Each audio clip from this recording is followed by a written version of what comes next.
18호 태풍 미탁은 예상보다 빨리 한반도로 접근하고 있습니다. 부산은 오늘 밤부터 직접 영향권에 들면서 강한 비바람이 몰아칠 걸로 보이는데요.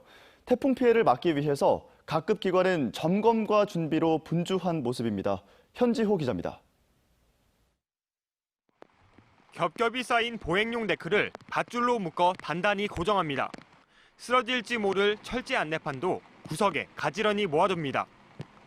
북상하는 태풍 소식에 지자체가 급히 시설물 점검에 나섰습니다. 다시 태풍이 오다 보니까 우리 사업소 입장에서는 되게 난감하기 그지없습니다. 그래도 안전을 위해서 일단은 해수욕장, 백사장에 설치된 시설물들을 철거하고 있고요. 제18호 태풍 미탁은 올해 한국에 영향을 준 7번째 태풍으로 태풍 관측이 시작된 이래 최대치인 지난 1959년과 같은 수치입니다. 특히 가을철 발생한 태풍이 3차례나 한반도를 덮친 건 이번이 처음입니다. 우리나라가 북태평양 가장자리에 계속 위치하면서 그 가장자리를 따라서 태풍이 계속 우리나라로 올라와 태풍이 또 발생한다면 우리나라 쪽으로 또 향할 가능성이 있습니다. 태풍 미탁이 동해상으로 빠져나가는 내일까지 부산에는 최대 300mm의 비가 내릴 전망입니다. 특히 중형급 태풍의 예상 경로 오른쪽에 위치해 최대 풍속 초속 30m 안팎의 강풍도 예상됩니다. 열흘 전 태풍 타파가 남긴 피해가 완전히 회복되기도 전 또다시 태풍이 찾아오면서 부산시 등 지자체는 각종 안전사고와 시설물 피해를 막기 위한 준비와 점검에 비상이 걸렸습니다. 또 부산해양수산청은 오늘 저녁을 기준으로 여객선을 포함한 항만 운영을 중단하고 선박 피항을 완료한다는 계획입니다. MBC 뉴스 현지호입니다. 태풍이 점차 한반도에 가까워지고 있습니다. 부산은 오늘 밤 태풍특보가 내려지겠고 내일까지 강풍을 동반한 최고 300mm의 많은 양의 비가 예상됩니다. 자세한 날씨 정민경 기상캐스터가 전합니다. 오늘부터 부산은 태풍의 직접적인 영향권 안에 들겠습니다. 태풍이 한반도에 도달하는 시각이 예상보다 빨라졌습니다.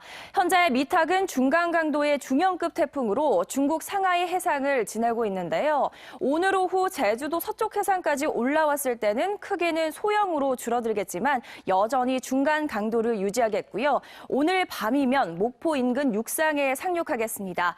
밤사이 남부지방을 관통하겠고요. 내일 아침에는 대구에 바짝 다가서겠습니다. 이후에는 동해상으로 빠져나갈 것으로 전망됩니다. 지금은 약한 비가 이어지고 있지만 점차 빗줄기가 굵어지겠습니다. 태풍이 지나는 남부지방을 중심으로 많은 비가 예상되는데요. 부산은 오늘 밤부터 내일 아침 사이가 최대 고비가 될 것으로 보입니다. 밤사이 시간당 30mm 이상의 장대비가 쏟아지는 곳이 있겠고요. 내일 늦은 오후까지 100에서 300mm의 비가 예상됩니다. 오늘 저녁부터는 바람도 거세지겠습니다. 부산과 울산, 경남 해안가에는 최대 순간풍속 초속 35에서 45m에 달하는 강풍이 몰아치겠는데요. 초속 35m 이상의 바람에는 허술한 집이 붕괴될 수도 있습니다. 비바람으로 인한 피해 없도록 대비를 철저히 해주시기 바랍니다. 오늘 아침 기온은 대부분 지역이 20도 안팎에서 출발하고 있습니다. 한낮 기온은 부산이 24도, 양산 25도에 머물며 어제와 비슷하겠습니다. 현재 남해 동부 먼바다에는 풍랑주의보가 내려진 가운데 점차 태풍특보와 풍랑특보가 발표되는 지역이 늘어나겠습니다. 물결은 남해 동부 먼바다에서 최고 6m까지 매우 거세게 일겠고요. 바닷물의 높이까지 높은 시기인 만큼 만조시 침수 피해 없도록 유의하시기 바랍니다. 개천절인 내일 늦은 오후면 비는 대부분 그치겠고요. 모레 새벽부터 다시 맑은 하늘이 드러나겠습니다. 날씨였습니다. 최근 드론으로 인한 안보 위협이 높아지면서 드론의 불법 비행을 탐지하고 막는 이른바 안티드론 기술이 주목받고 있습니다. 어제 고리원전에서 이 기술에 대한 시연회가 진행됐는데 새로운 기술에 대한 기대감과 함께 제도적, 기술적 한계 또한 여실히 드러났습니다. 류재민 기자입니다. 빠른 속도로 날아오는 소형 비행체 드론. 드론이 레이더에 잡히자 경보음이 울립니다. 전파 교란 장비를 드론을 향해 쏘자 그 자리에서 멈춰버리고 드론 조종기도 작동을 하지 않습니다. 지난 8월 비행 금지 구역인 고리원전 상공을 넘나든 드론의 불법 비행이 잇따르면서 드론 방어를 위한 실증 실험이 진행됐습니다. 크게 드론 탐지는 강한 전파를 쏴 반사되어 오는 전파를 활용하는 레이더 방식과 드론과 조종기의 무선 전파 신호를 감지하는 RF 신호 방식, 이 두 가지로 이루어지는데 이 두 가지를 통합한 감지 시스템으로 드론을 추적한 뒤 제머라는 전파 교란기로 강제 착륙시키거나 출발지로 돌려보내게 되는 겁니다. 실제로 원자력 발전소라고 하는 국가 주요 시설 환경에서 적용했을 때 어떤 효과를 가지고 있을지에 대해서 미지수였습니다. 이번 실증을 통해서 실제 국가 주요 시설 환경에서 어떠한 효과를 가질 수 있는지를 확인하고 이를 데이터로 축적하는. 하지만 상용화까진 해결해야 할 과제가 산더미입니다. 레이더가 비가 오거나 안개가 끼는 궂은 날씨, 그리고 고압선이 많은 환경에선 제대로 탐지하지 못하는 데다 탐지 거리도 2에서 3km 정도라 멀리서 빠른 속도로 접근하는 경우 대응이 쉽지 않습니다. 게다가 대통령 경호와 같은 특수한 상황을 제외하면 현행법상 전파 교란은 불가능해 법 개정도 필요합니다. 전파 교란기는 지금 전파법에서 전파 교란 행위를 금지를 하고 있습니다. 그래서 정부가 주도를 해서 지금 법 개정을 추진하고 있기 때문에 법적인 문제는 해결이 될 거라고. 국토교통부와 고리원전은 연말까지 드론 방어를 위한 법적 근거를 마련한 뒤 추가 실증 실험을 통해 원전에 미칠 영향과 기술적 보완 요인을 분석하겠다는 계획입니다. MBC 뉴스 리잼리입니다. 지난달 우리나라 소비자 물가가 사상 첫 마이너스를 기록한 가운데 부산도 역시 마이너스였습니다. 특히 부산은 생산과 출하, 투자 감소에 항만까지 부진을 면치 못하면서 사중고를 겪고 있습니다. 이만한 기자입니다. 지난달 부산의 소비자 물가지수는 105.76, 지난해 같은 기간의 105.96에 비해 1년 만에 0.2% 하락했습니다. 농수축산물은 지난해에 비해 6.6%, 신선식품 지수는 11.9%나 떨어졌습니다. 오르기만 하던 물가가 떨어진 건 통계청이 자료 집계를 시작한 1965년 이래 처음입니다. 그 등락이 국지적으로 발생하는데 그 국지적인 수요 부족으로 인해서 가격이 앙등됐을 때 그것을 상쇄하기 위한 그 공급자들의 그 탄력성 그런 것들이 대도시보다는 특히 서울보다는 떨어지기 때문에 정부와 부산시는 일시적인 공급 과잉 때문일 것이라는 설명이지만 학계에서는 수요 감소를 주목해야 한다고 지적합니다. 경제 전문가들은 디플레이션에 대한 과도한 우려를 경계하면서도 자칫 소비 심리가 더욱 위축되지 않을까 예의주시하고 있습니다. 특히 부산은 생산과 출하, 투자 감소와 함께 주력 산업인 항만까지 부진을 면치 못하면서 사중고를 겪고 있습니다. 동남지방통계청의 산업활동 동향에 따르면 지난달 부산의 광공업 생산은 1년 전에 비해 2.8% 감소했고 출하는 4% 감소했습니다. 투자 동향의 지표가 되는 건설 수주는 지난해에 비해 무려 79.2%나 급감했고 부산항은 올해 태풍이 6개나 내습하면서 항만 폐쇄로 인한 영업 손실만 100억 원대에 이를 전망입니다. 부산항은 지난 2015년 세계 5위에서 6위로 밀려난 이래 좀처럼 5대 항만에 재진입하지 못하고 있습니다.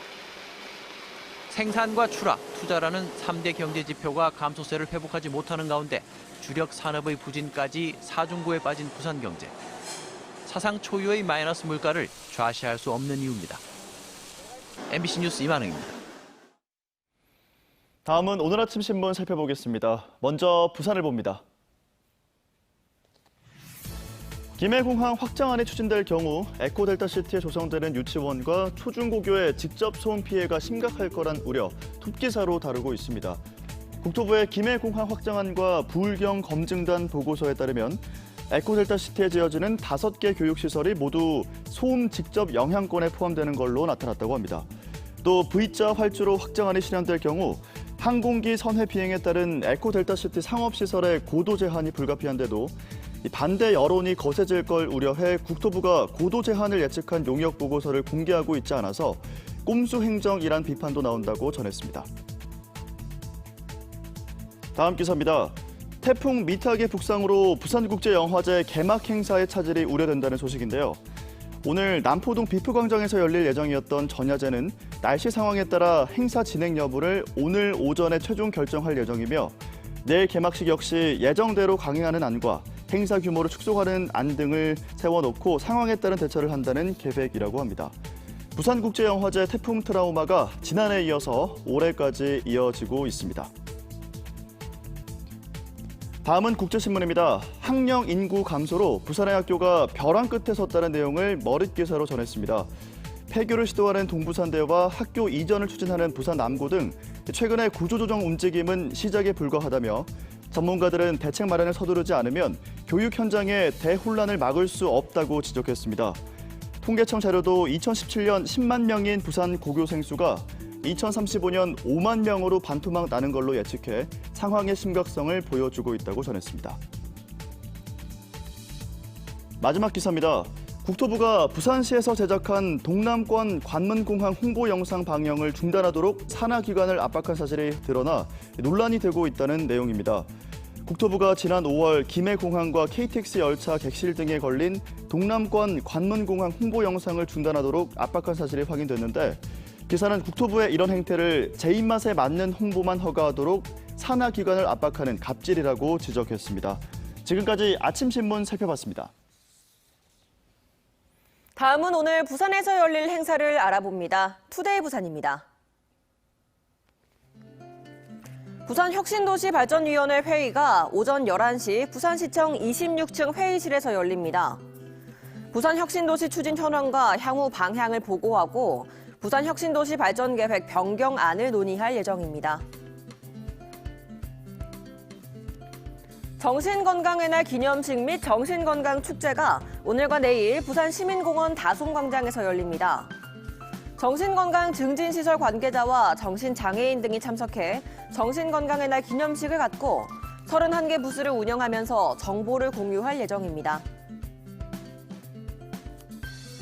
제23회 노인의 날 기념식이 오전 10시 부산시청 1층 대강당에서 열립니다.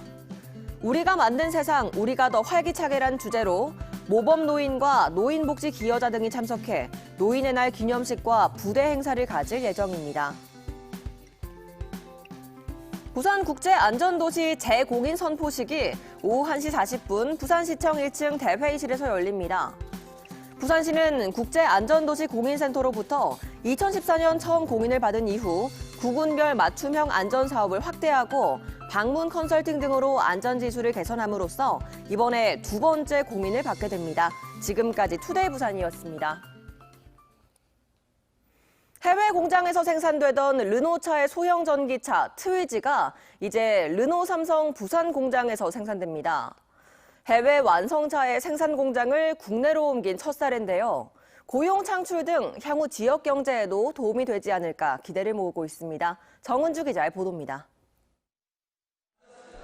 르노 삼성차의 전기 승용차 트위지입니다. 초소형 차체로 복잡한 도심 운행에 유용한 데다 한 번 충전에 최대 80km까지 주행 가능합니다.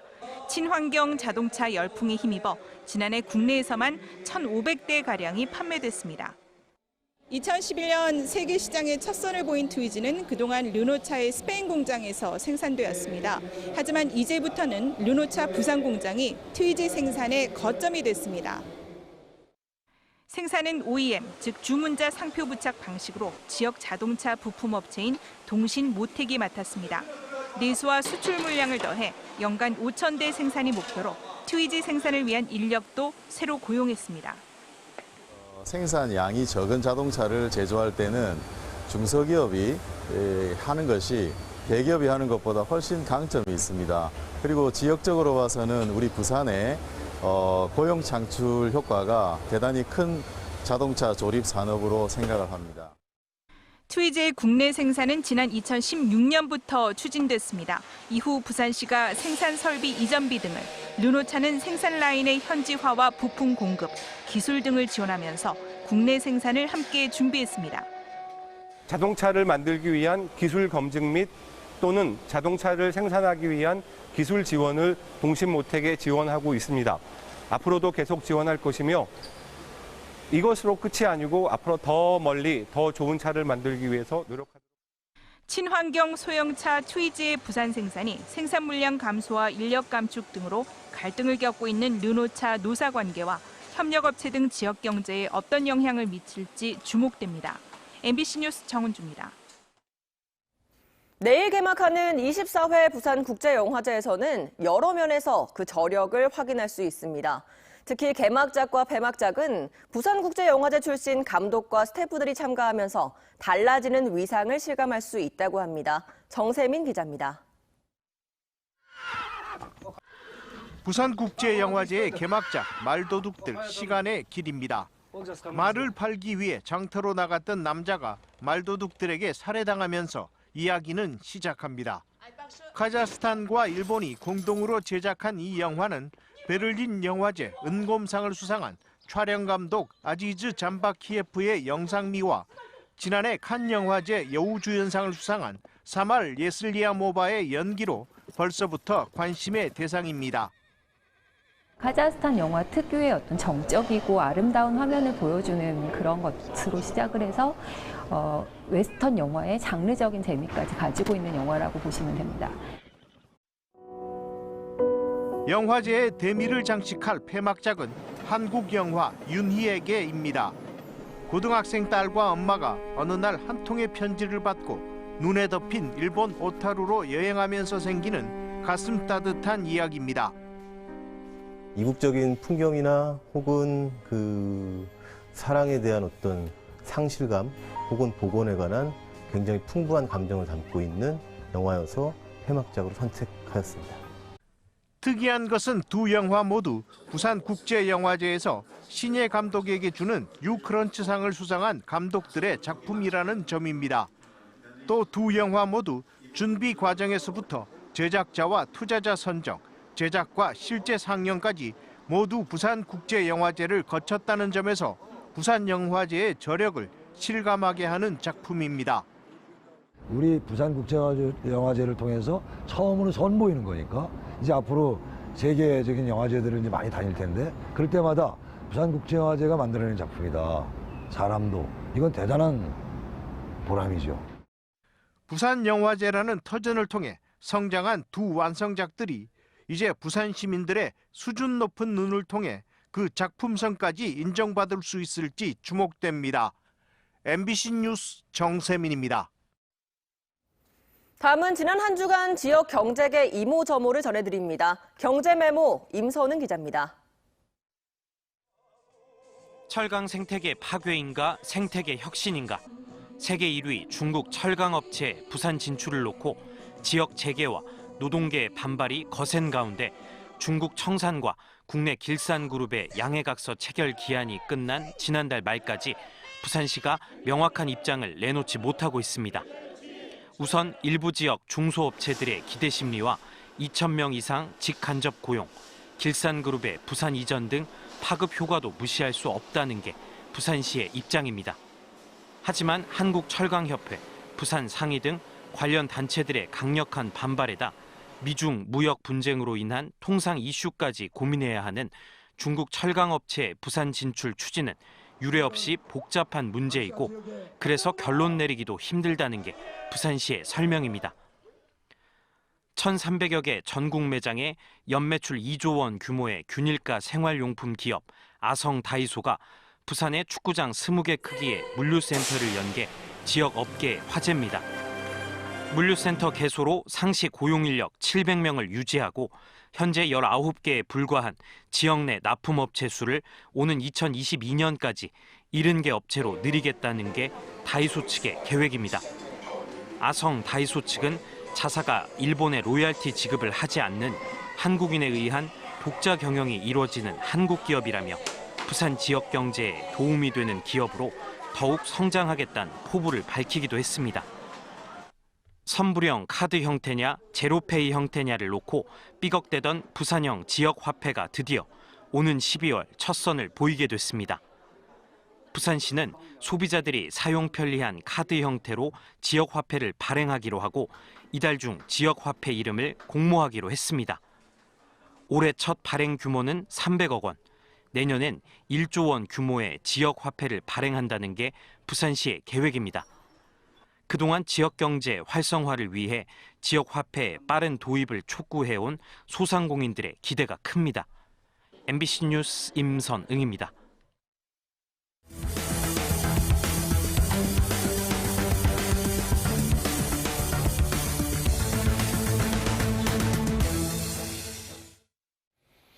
어제 오전 11시쯤 해운대구 LCT 공사장 우수관로에서 폐수로 추정되는 물질이 흘러나오고 있다는 신고가 구청에 접수됐습니다. 신고를 받은 해운대구는 현장을 확인하고 시공사에 우수관로를 차단하도록 지시했습니다.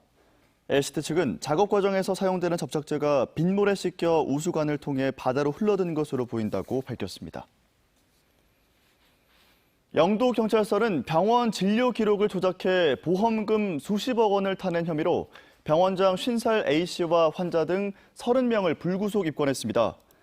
A씨는 지난 2017년부터 최근까지 자신이 병원장으로 있는 안과에서 환자들과 공모해 수술 서류를 조작한 뒤 보험금을 청구하는 방식으로 21억 원을 빼돌린 혐의를 받고 있습니다. 부산지법 동부지원 형사 1부는 관리비 일부를 빼돌리고 공사업체들로부터 수천만 원의 돈을 받아 챙긴 혐의로 재판에 넘겨진 아파트 관리소장 60살 A씨에게 징역 1년을 선고했습니다.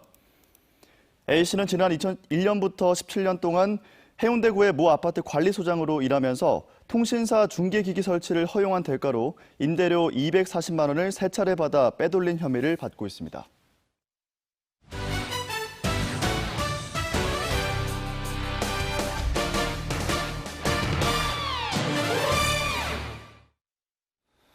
올 시즌 최하위를 확정한 롯데자이언츠가 선수 방출을 단행하며 개편의 속도를 내고 있습니다.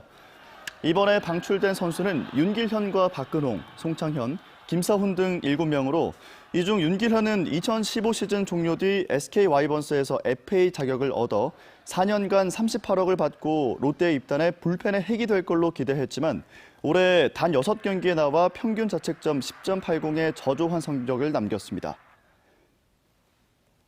제6회 아시아 대학생 영화제가 어제 오후 해운대 소향 뮤지컬 전용 극장에서 개막식과 함께 나흘간의 일정에 들어갔습니다. 아시아 대학생 영화제는 한국과 중국, 일본 등 여러 대학이 협의체를 구성해 교류하면서 아시아 영화 인재를 발굴하고 양성하기 위해 만들어진 행사로 해마다 영화제 개최국과 주최 대학이 달라집니다.